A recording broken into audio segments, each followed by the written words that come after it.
My background in it very quickly, as each of us comes on, we might just say where we've come from. I've been following the free energy stuff, so I came in at the power end really for a couple of years, having heard about it several times over the last 5 years. And then I finally got most interested by Mr. Keshe after a few sort of false starts, because he was the first guy who actually put a device on the market which allegedly worked.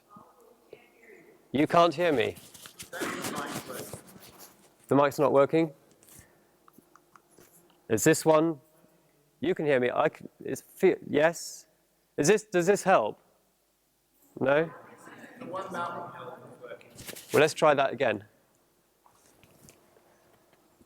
It sounds very loud to me. Isn't my echo here? Is this on? Okay, and no beeping. Okay. So, yeah, Mr. Keshe was the guy who first seemed to put a device on the market saying you can buy this and it will work, which was the blue Magrav machine. We've got one there, got a homemade one here. You'll see a few later. And yeah, there's a big circus, the free energy market, and there's a lot of false promises and blind alleys and about turns and empty claims. So it was very interesting. So Mr. Keshe did put this on the market. There was a bit of problems with the first ones. In the production, it was a bit fast and there were faults, and that's been acknowledged. And the new ones are coming out next week, actually, upgraded ones. So the on-grid systems did work. They do work for some people. We'll hear more later under the power section.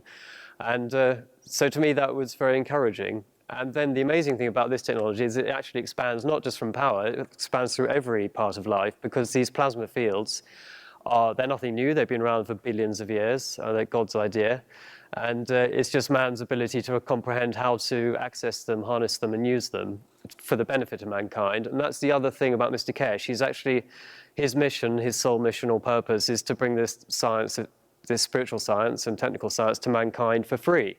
And he's steadfastly avoided, at great risk to his personal life, all the efforts of the establishment and corporations to keep it under wraps, which they've managed to for 100 years, because this stuff is free, it's easy, and it's available to everybody, and it's all in us. And Michael will come at the end and talk about the consciousness aspect of it, because that's the end game.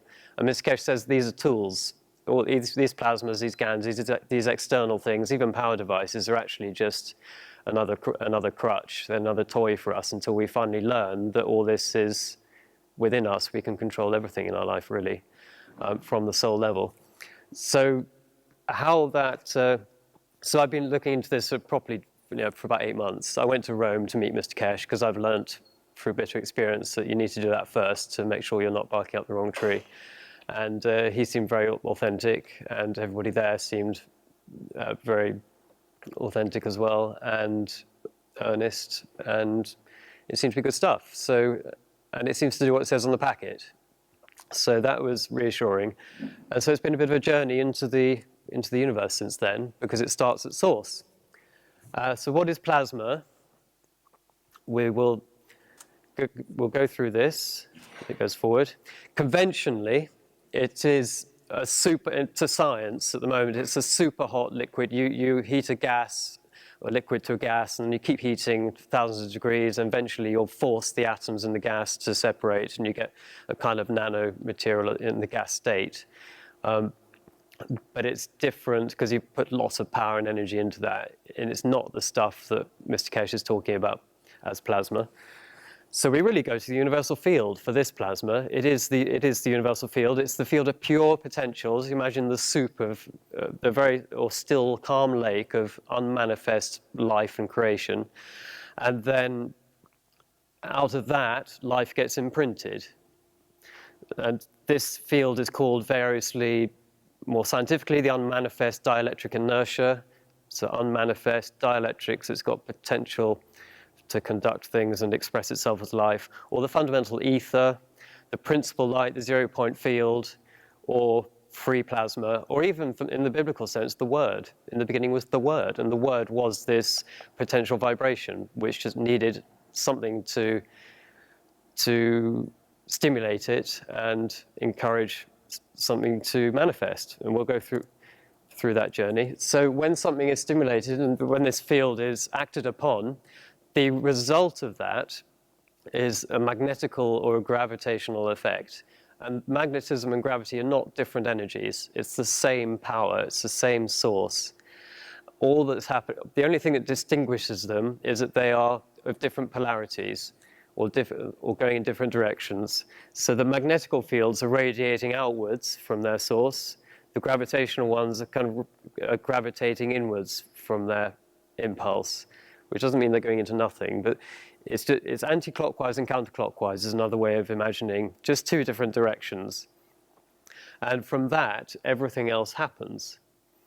So you've got the I love this Anthony Gormley picture, which is called The Cloud, and it was his visualization of how even the idea of a human being has to manifest through levels, and eventually we only perceive it in the matter state, where it's come into that condensed form of what you can see as the kind of plasma field and scaffolding poles coming out from him. So we know the expression that matter is condensed light. And it's really about this as well. It's understanding that light and how it is condensing through the octaves of creation into form. So Mr. Keshe, he's also built upon the quantum physics model of the atom, which standard thing is it's got 3 quarks in it, an up, a down, and a down quark, because they could see that there was a trinity of frequencies inside the atom, but they didn't know really what that was or what to make of it. But Mr. Keshe seems to have, and other people in the past as well, but Mr. Keshe has put some words to it that we can use. He's acknowledged, he's defined these 3 things as principal matter, transition matter, and matter. And in physics, they call it antimatter, dark matter, and matter. But where they regarded anti, dark, and matter as completely different things, and quarks, and therefore little particles, Mr. Keshe said, no, they're different frequencies of the same energy.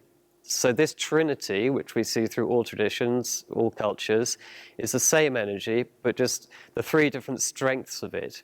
So and it is within everything. A different way to visualize it is that we have the principal matter, which is very tightly wound, high frequency, invisible, ineffable source energy. That's like it could be the creator, the word, or it could be our sun. There are different levels. So as it expands, these 3 circles you can see embedded at the bottom left. You've got right in the middle, you've got your principal light, which is like the seed of everything. Whatever level you're talking about, there's a seed. And then as it expands, the field strengths weaken. So the light wavelengths expand. It weakens into a state which is called transition matter, which is where the GANs fit in.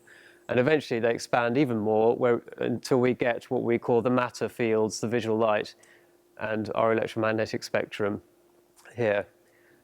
And another analogy of that trilogy could be, or trinity, is that we have inside us, that principal light is our soul, and it's connected to that completely hyper-dimensional source of everything. So this quantum hologram, this hologram comes into that. And then it allows also the emotional body is like the transition matter state of our soul. So it's the next stage down in the manifestation of us as we are. And then the matter state we can equate to the physicality. And in nature, you see the same. We have a seed, which is the principal light. It's the blueprint of the DNA, the information about what the seed will become. And then as a force acts on it, what the impulsive force is, that's something it's a mystery, really. What is the impulse that makes this blueprint express? But as it does, and the Magrav fields come, the magnetical and gravitational fields emerge, and then the germination happens. So that's the sort of emotional body of the plant, if you like, of its journey into being. And then you get what we see as the plant, as the physicality of the plant. So it's expressed itself. The field strengths have they step down from the highest octave into what we can see as the matter state. And there we have a creation. And also, we can take it as one universe. We can also take this into many, many universes. And that's where the kind of hologram lets people go, because these matters are in everything. This trinity is in everything. But let's start with one universe. It's the same in all dimensions. And in all octaves, we've got this trinity of matter. The difference is it's just at different strengths as it comes down. And we'll try to give graphics to that. So the only difference between this principal matter, the original matter, and what we see is the magnetic field strengths and the compactness of the fields. So if you like, it's frequency, really. The frequency drops, and the strength of these magnetic gravitational fields drops, so they expand out, which is kind of counterintuitive because we imagine this is the dense state, the physical state, but it's not. It's actually the weakened state of these principal fields. We can see it in cabbages, actually. As the growth comes around, you can see maybe each node on the leaf, this is the veins of the leaves, become the octaves, the notes within the musical scale as you come out. And this little representation of the light magnetic field comes out and it kind of goes back in at the bottom. And the amount of turns, so we come from the densest, lightest, most ineffable part, comes out.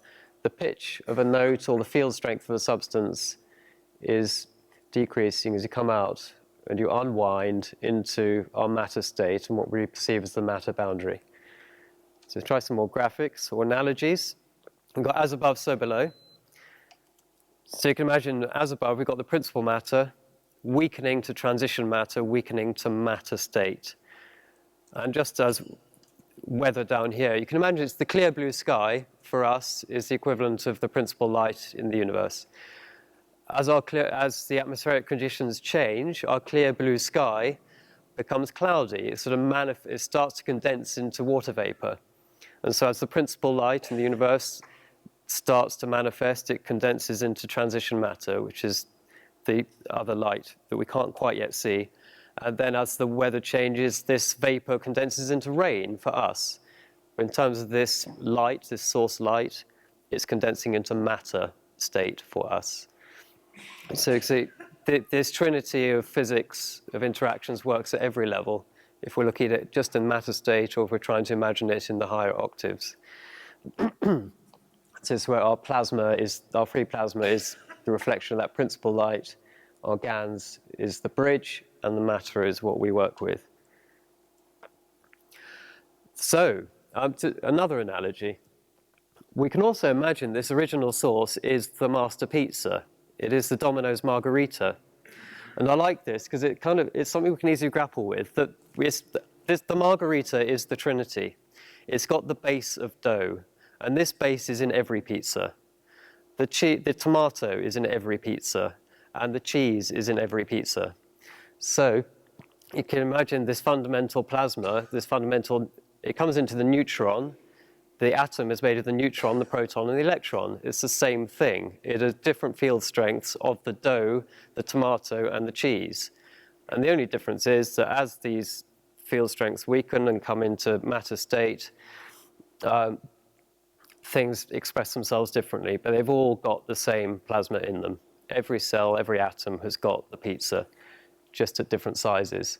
And there's a little anecdote when my wife was running a children's class for the Baha'i faith one day, on Saturdays, and she said to the children, what do you think, if heaven had a smell, what do you think it would smell of? And the good girls say, oh, roses and lilies and perfume. And then a boy said, no, it doesn't, it smells of pizza. And we laughed at the boy, but actually he was right. The heavenly realms, these invisible worlds, are all basically sourced from the pizza. And we can see this trinity in the egg. You've got the principal light as the seed or the soul of the egg, and then the white matter around is the transition state, the GANs, and then the shell is the first manifestation of the matter state. And you have the trinity in our cell. You've got the plasma in the middle, you've got the cytoplasm, and you've got the cell membrane. So you see the seed coming out through these three stages into its form. And an avocado, the pip, the flesh, and the shell, and the skin. So everything is mirrored. In every dimension, you get a mirror of this same rule, this same thing. And in our solar system, so you go up a scale. You've got our sun in the middle is the reflection of the principal light. So the principal light is invisible, ineffable, behind our sun, or within our sun. It's all embedded. And then it expresses in its transition state as still plasma fields we can't see. What we see is the matter state of these plasma fields in our sunshine, and those will radiate as the giving and receiving magnetical rays. So the symbolism is our sun is the seed, then our solar system is like the transition zone, and the Kuiper belt is the field strength boundary of our solar system. It's like the skin, and on and on and on. So what happens, we've got these, how does this free plasma, it's unacted upon by an idea or an impulse, how does it then manifest? It's the magnetical rays, so it's the magnetical and the gravitational. They're opposing polarities and they marry. So again, you can see this dynamic reflected in the life of mankind, but also right up in the fundamental origins of the universe. The first rays come out in two directions, and as they meet, they intertwine. One's going in, one's coming out, and they tighten up to form this plasma, which is something becomes a sphere, an atom, a sun, a solar system, becomes a plasma. See it reflected in light, in matter. A few little pictures. And let's try and understand that more with, you've seen a bit of this clip before. This is their animation of the rays interacting. So something has made them come out. They're called magnetical generically, but then they become magnetic or gravitational, depending what direction they're going, what their polarity is. So they marry up, they become a plasma. So we can perceive them. They're rotating fast on lots of different axes. And so we perceive them as a sphere. And this sphere is then emanating magnetical fields. Oh yeah, we can't just see that animation. So these rays are interacting. They're rotating lots of directions. We perceive that as a sphere. And this is, don't try and read this, but this is Dr. Walter Russell, who talked about it in 1947. Also depicting it as a spiral of energy going in, energy coming out. And what defines something is just the balance of how much energy is spiraling in and how much is spiraling out, whether it's overall magnetical, radiating, or if it's overall gravitational, bringing energy in. And both these qualities are fundamental to expressing life, male and female, which we'll look at now. So you get these two different plasmas. Aha, the battery's died. Might be able to use yours. We've got these two plasmas, so two galaxies, two suns, whatever, and when they come into relationship with each other, they need to find balance, and that will be achieved by. Rick is trying to get that. Let us explain something which is very fundamental. Like this. Dr. Davina uses the term magnetical. This is unknown to common people, but within the Keshe Foundation, it's very well used and understood. One of the problems we have in the world of physics is everything is magnetic. We call the magnetic field of the Earth. So what we have made it very clear, when you have a magnet, they attract each other or they repel each other. So we call the attraction gravitational and the repulsion, which is the interaction of two magnetic fields of two entities, magnetical. So it's a clear separation, and calling magnetic field of the Earth is magnetical field of the Earth, because it's the repulsion field which every entity in the universe has. Earth has two things at the same time, gravitational and magnetical, which is the repulsion, what we call that creates the atmosphere of this planet. So we call them and gravitational, which means the field forces created by interaction of two plasmatic fields. And then, for short, we call it Magrav, magnetic gravitational. So every plasma has both magnetical repulsion and attraction.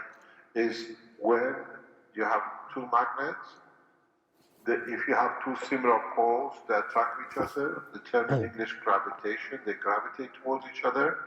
And if you put two similar poles facing each other, they push against each other, because it means they need a gap to allow all the fields to go from one entity to the other.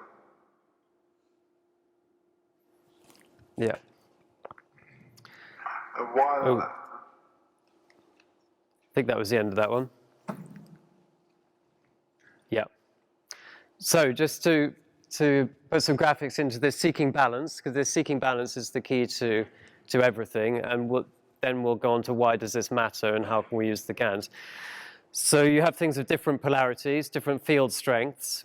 So you've got the male and female, and you've got that eternal interaction of trying to find balance between a male and a female. And so that's kind of one we can most relate to. The crop circles even have been bringing us so much knowledge. If you look at it through plasmatic eyes, the crop circles have been giving us all the blueprints for how these fields actually work in life, and hints, deep hints that we should try and use them, and that free energy and everything can come from that. That's another day. Like every one of these slides is another day, really, of talking. And the infinity loop. So that is representing the connection. I'll come to that video next. So this is about seeking the balance. So everything seeks that balance, the yin and the yang. So as life has gone out, has expressed itself out from the word, from the source, it then wants to find stillness again. So the whole dynamic of creation is to find that point of stillness, which is that yin yang, zen, nothing, stillness. So everything that we see is playing itself out in that movie theater.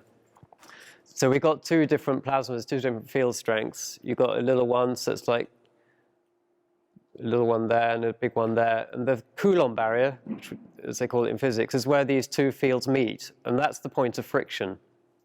And that's the point of expression of the balance. That's the point, the middle of the infinity loop. So between our Earth or an atom and the sun, you get this point of balance, which is where the Earth settles its orbit in comparison to the sun. So if two bodies cannot, we'll come to that.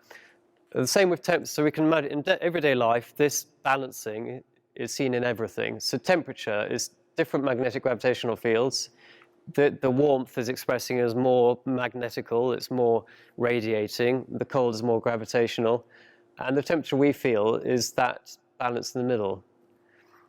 And when we reach the temperature of our environment, we've found that point of balance. There's no more flow. There's no more flow of energy between them. Same with pressure. Something is always trying to resist a greater force, and the flow of energy is trying to take that balance. If the things won't move, then it manifests as friction or heat or pain. If something can move, like with charge, we have a positive potential in a battery, on a pole of a battery. So that's all set up when the battery is charged. And then the natural dynamic is for it to find balance with the negative pole, which is the gravitational pole. So the radiating current has to find balance with the gravitating one. And when the battery is dead, we've found stillness. That battery is actually not dead, it's found peace. That has found balance. So in all these dynamic systems, we're trying to stretch that potential difference in everything. So with the power, we're trying to stretch that potential difference. If we can fix it in place, then we make a flow happen because it's constantly trying to balance itself. And so that would be the key to the free energy. So if something is physical, it can move and find its position like two magnets. If it's something which is stuck and it can't move, then the energy has to find, the magnetic gravitational plasmas have to find their point of balance. So they'll be flowing. That's where you get a flow. So magnetism, healing, you've got excessive magnetical energy in your body expressing itself as pain or whatever. Your charge is bleeding. So your plasmatic fields are bleeding out. Then you need to find something which can bring them back to balance. So it redresses the balance. So you bring a gravitational attracting energy to that, and it draws the charge, and eventually they find stasis, which is wholeness, which is health. And Jonathan will be talking about health later.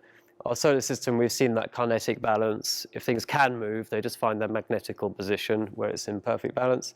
And within the atom, it's the same as the solar system. The electron plasmas, people say this electrons don't exist, actually. And I think even science says that. It's the uncertainty principle. We don't know where an electron is because actually it isn't there. But they conceive of it as a little dot. But this plasma of this negatively charged plasma, which we call electricity, is rotating and trying to find its balance around the principal light and transition light of the proton and neutron in the middle of an atom. So it's always this flow, and when things are flowing, they're spinning as well. So that's where you get the vortex inside the atom. And what we perceive as the matter state of an atom is this outer field boundary, which is the totality of these fields. So the 1 plus the 2 add up, and you've got this totality, which is the field strength of the atom, the solar system, the body, the magnet. What creates the imbalance is, again, this spark, the mind, the idea, our intention, will create a flow. The blueprint or matrix of something, I think, is also this seed of instruction that creates the imbalance. It says, this person is male, so we have a more magnetical expression of self. This person is female, a more gravitational expression of self. Both are needed and both are positive, and they will always find the balance. So this blueprint is ineffable. It's extraordinary. I can't quite, where the heck does that come? That's amazing. But there has to be something undiscovered. So graphically, you've got between two poles, you can see this little point of balance is in the middle, where the energy comes up and out. So it's magnetical up, gravitational back in. It's all the same energy. It's just spiraling in different directions, or coming up and spiraling round, coming back in. And nature, again, it forms itself to express these fundamental dynamics, because that's what they are. They're part of everything. I think it's amazing to see. This is a mollusk, I think, coming into being. And it's as the cells start to divide, about after stage 8, where they're divided into 8, they start to form this torus. And it's a natural result of the magnetic gravitational field flows of the plasmas creating this Coulomb barrier in the middle, which is the central void. It's the axis, and it becomes the gastrointestinal tract, the mouth to the anus. So everything is actually hollowed out in the middle to express that void of principal light, that sort of axis of nothing, the point of stillness. And so everything is manifesting around that. The transition state in our bodies and in this is the GAN state. It's the nanomaterials of the body, which are there to receive and transmute the energy fields into physical matter, which is the outer boundary of each cell or body, which is what we perceive and touch and think is solid. And the same in an apple, you've got the central point, the stillness, and that radiates out, and then you've got your etheric field or your skin as the boundary. The strawberry, the same, and the human as well. So we've got our central axis, and everything expresses around that as a donut, just a long donut. And our energy field itself is more easy to imagine. That's a nice spherical aura as well, coming from this central point and radiating out in different frequencies. A few more. The walnut, the brain, it's got this split down the middle. It's expressing itself in a magnetical or gravitational loop. And in the middle is that central point, which some would say could be the seat of the soul, or at least the pineal gland. Maybe the soul, the essence, is that little still point in our hearts as well. And the same when we breathe in, that's excessive gravitational. We've brought it in. If we hold that too long, we can't. We have to find the balance by breathing out, which is the magnetical expression. And the heart is beating one way then the other, mag, grav, and that still point is the soul in the middle, or the essence. So it's in everything, it's amazing. And in the form of the body, you've got the right lung, the left lung, you've got this kind of split down the middle. It's expressing itself in two ways. And the kidneys, and a few more pictures. This is the Magrav Coil. So the Magrav Coil is repeating this pattern in a physical form for us. We've got the GANs, which we'll talk about next. The GANs ball in the middle is creating these plasmatic fields, these radiating fields, which have certain frequencies. And then the coils are picking up these fields and re-radiating them out into a power source that can be used for healing or for power or for recharging things. So it's the same as our solar system. We've missed one of Miss Keshe's videos. This is one about magnets. Nowhere in the universe there is a motor. Nowhere in the universe is a jet engine. Motion never happen. We just bring, this is my two fingers. As you can see the magnets, the fingers, the magnets are there on my finger. Look, I just bring them in and look at the motion. Look, the magnet rotates. I can dictate where to go and how to turn. I want it to turn clockwise or anti-clockwise. So this is how magnetic field in a plasma condition creates the motion.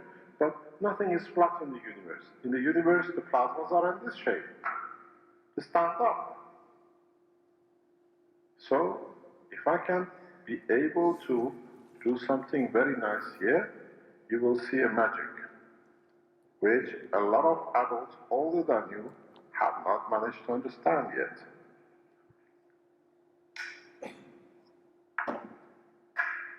Let's see. Okay, now look. Look how easy we create motion. You can go forward, you can go backwards. You can go any shape you like till you come together. That's how the magnetic field came together. So, but the interesting thing is, and you understand, and if you've seen, the magnetic fields, when they're in the plasma, they need much more bigger space than, look, the magnet goes anywhere. You can create this motion, you can make it dance, depending on what is above it, because everything in the universe is not on a flat plane. Everything in the universe is like you being on a swing. You're free and loose. If somebody touches you, you go faster. If you decide, you stop. So, you see, we can create a motion in a very, very simple way. I'll show you something much easier to see because it doesn't fall that fast.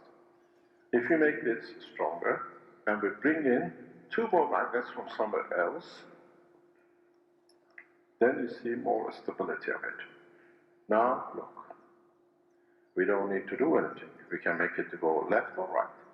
If it goes round itself in this direction, this is anti-clockwise, it's a clockwise.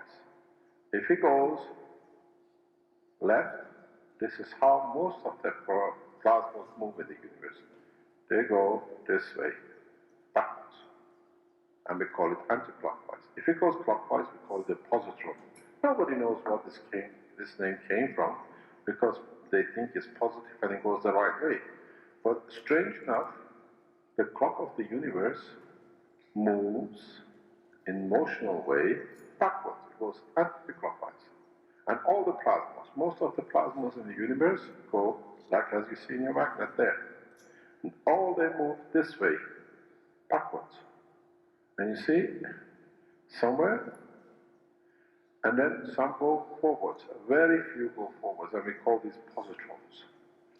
And so, now you've seen how magnetic field can create motion without actually any motors. And this has been a magic for a lot of men, how the universe works and how motion in the universe is created in a very simple way. I don't need to do anything. I can dance this as much as.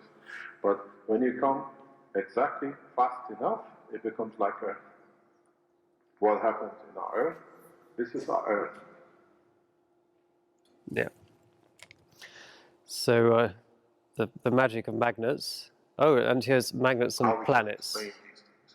At the same time, we show in a simple way to children that it's not plasma is not a two-directional field, but it's a spherical, and the interaction counts. And understanding this, if you have 2 magnets, ring magnets, or else you can make a spherical magnet as a plasma. If you bring them together, not flat on the table, but standing up, you find out the field is much extended, and the direction of flow of one dictates the direction of the flow of the other one. And so, if, for example, you put 2 magnets on the floor, on the table, if you bring one magnet which is slightly weaker, can go closer or further from the other one. So, it's the gravitational magnetical field which dictates the position of one magnet in respect to another, or one plasma in respect to another. So the position of the Earth is dictated by the gravitational field and magnetical field of the Earth in respect to the Sun. And so, in a simple way, we try to get these youngsters to understand the totality, and then they find their own way to explain the whole structure of the physics and chemistry. And this is how simple children understand. And in a way, now we understand, for example, well, as we say in our teachings, why Venus rotates clockwise. We know this because the hypocrisy that, for example, Venus was hit by the meteorite and changed its directions totally non-acceptable because we can show with the systems we have. Venus is rotating clockwise due to gravitational magnetic field created by internally and its position in respect to the Sun. And if we increase the power of the Sun, the planet will rotate clockwise. We can show it as being shown non-prime.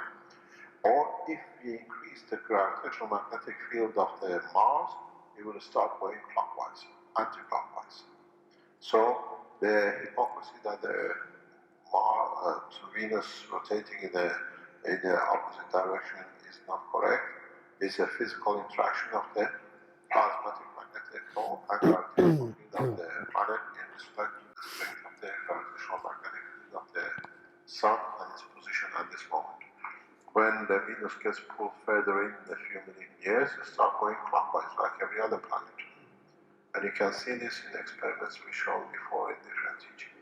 So we change the correct way that the true work of the physics, not assumptions which has been made up to now. Okay.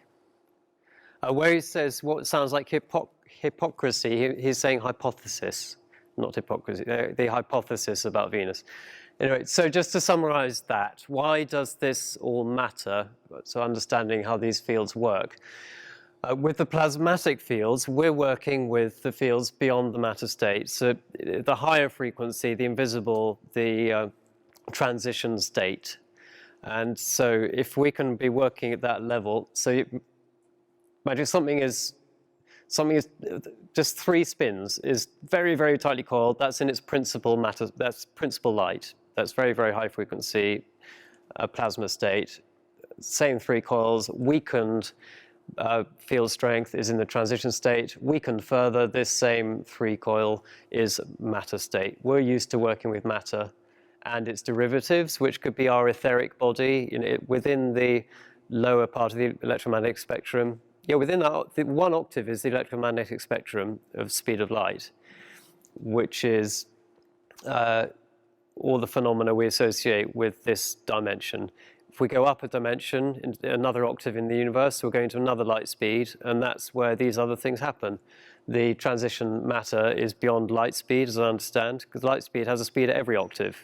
The one Einstein talked about, and he said the same. He said this is only for this dimension. It's not everything. And light speed is just an expression of the field strength of the field that you're in. And we are in this dimension of field strength X, which we relate to, and everything is at speed what? Speed C. So you go up one more. We know our mind works quicker than light speed. The scientists who deny it are working with a thought that is denying it faster than light speed. And that's really a given with this. And so there are 8 light speeds in 1 octave of a universe, for example. That octave will break down into 12 and 13, then probably more, who knows, but it goes on forever. But we can imagine this transition energy, the emotional, the mental energy, is faster than light speed. It's 1 octave up. And then the other spiritual energy, spirit and consciousness, are another octave beyond that. And you get closer to the principal light speed in this hologram, in this octave. It's all light within light. So you've got the source pizza, the margarita at the top, the principal light. Then we're uncoiling. We're used to the matter state. What's good about these plasma materials is that we're working, majoritively in this middle transition state with the Ganses to activate the power units and create the health, rebalancing with health and agriculture. Because if you imagine you're painting with solid acrylic, mixing the two together physically is a little bit harder than mixing the light of red and blue together. That's easy. They just go woof. They attract it. Put them together and you've got the new color without any friction or interference. So we're working with energies at this level. And this was a lovely new study, just to round off why it matters. New research shocks scientists. Human emotion physically shapes reality. And spiritual teachers and so on have been telling us this for ages, but they've actually put some data to this. 3 studies. The first one, which concluded that human emotion literally shapes the world around us, not just our perception of the world, but actually reality, came about because the first study, they got DNA from a subject, they placed it near them. So it's the patient's DNA. They put it in a test tube, separated it from them in another room. They gave the donor emotional stimulus, and amazingly enough, the emotions affected their DNA that was in the test tube in the other room.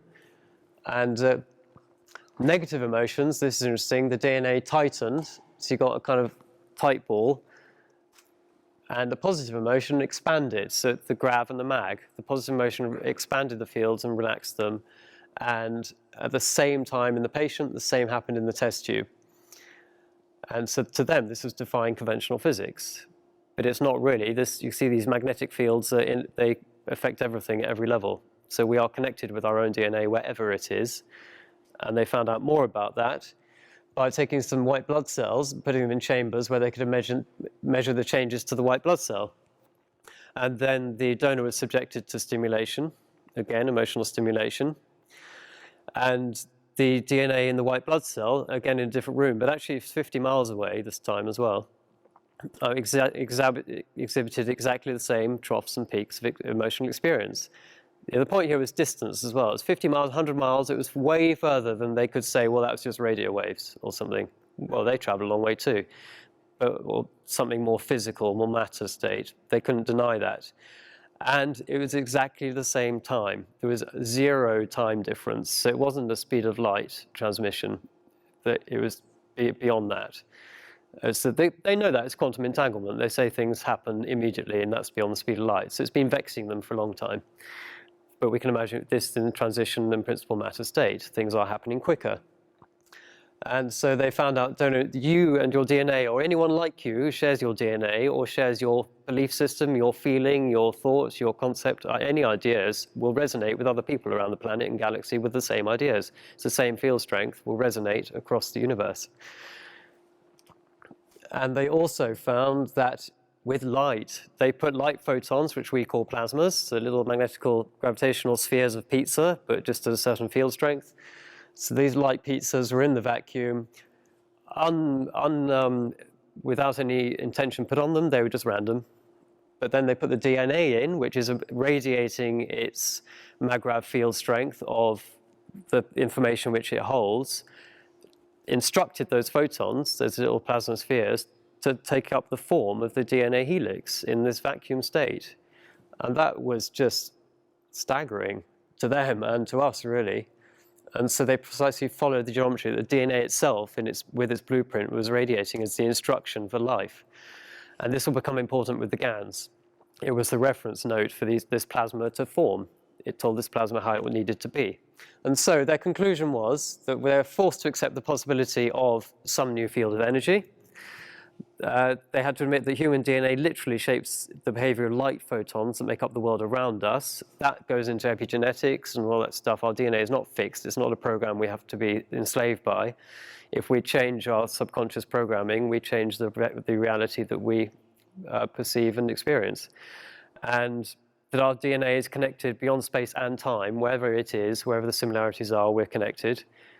And we create our reality with our feelings, which is those epigenetics again. And you can imagine the emotional body is operating at a slightly higher level than the matter state. And so our emotional body affects the physical. It's the chain reaction down the cascade of creation. A little bit of proof of that before we maybe pause. These plasmatic fields are invisible to most of us. Some people who've raised their field strength to the vibration, the frequency of the transition state and other frequencies can see, and that's part of expanding our awareness. But water, you can freeze, like Mazura Emoto, you can freeze water and it will express the energies that it's been programmed with, if they're coherent or not coherent. So this was the carbon dioxide plasma water, or GANs, which froze in exactly the same pattern with its little seed of, maybe that's its little soul, and it's expressing out in rays, exactly the same as the water from Lourdes.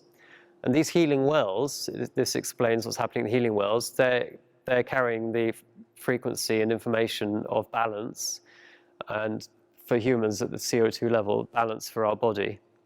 And the water is transmitting that. But it's interesting, the water, Lourdes, is charged with the same sort of field as the CO2 water is giving us in the medical applications.